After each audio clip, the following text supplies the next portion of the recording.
ঢাকায় চলচ্চিত্রের জনপ্রিয় অভিনেত্রী পূর্ণিমা আবারও তিনি দর্শকদের দৃষ্টি কেড়েছেন। এবার তাকে দেখা গেছে এক অপরূপ ব্রাইডাল ফটোশুটে, যেখানে তার সৌন্দর্য উপস্থিতি ভক্তদের মনে নতুন করে আলোড়ন তুলেছে।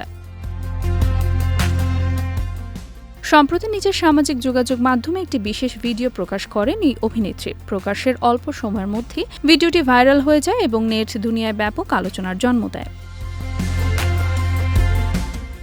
ভিডিওতে দেখা যায় হালকা গোলাপি রঙের ঝলমলে ব্রাইডাল পোশাকে সেজেছেন পূর্ণিমা। সঙ্গে মানানসই সবুজ পাথরের গয়না, কপালে টিকলি এবং পরিপাটি মেকআপে তাকে দেখা গেছে, যা এনে দিয়েছে এক রাজকীয় আবহ। কখনো মিষ্টি হাসিতে ক্যামেরার দিকে চেয়ে, কখনো ওড়না হাতে ছন্দময় ভঙ্গিতে প্রতিটি ফ্রেমে সৌন্দর্যের আভা ছড়িয়েছেন পূর্ণিমা।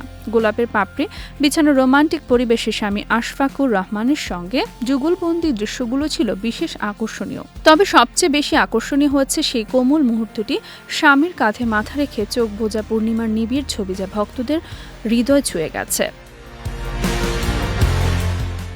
ভিডিওটি প্রকাশ পেতেই মন্তব্যের ঘরে নেমে আসে প্রশংসার ঢল। পূর্ণিমার চিরতরুণ রূপ লাবণ্য দেখে এক ভক্তের সহসরল প্রশ্ন, পূর্ণিমা কি কখনো বুড়ি হবে না?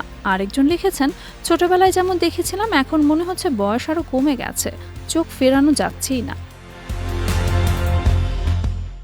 প্রায় 2 দশকেরও বেশি সময় ধরে বাংলা চলচ্চিত্রে নিজের উজ্জ্বল উপস্থিতি ধরে রেখেছেন পূর্ণিমা। 3 প্রজন্মের নায়িকা হিসেবে স্বীকৃত এই অভিনেত্রীকে ভক্তরা ভালোবেসে ডাকেন চিরযৌবনা বলে, এবং সেই নামটি যে কতটা সার্থক তা তার প্রতিটি উপস্থিতিতেই প্রমাণিত হয়।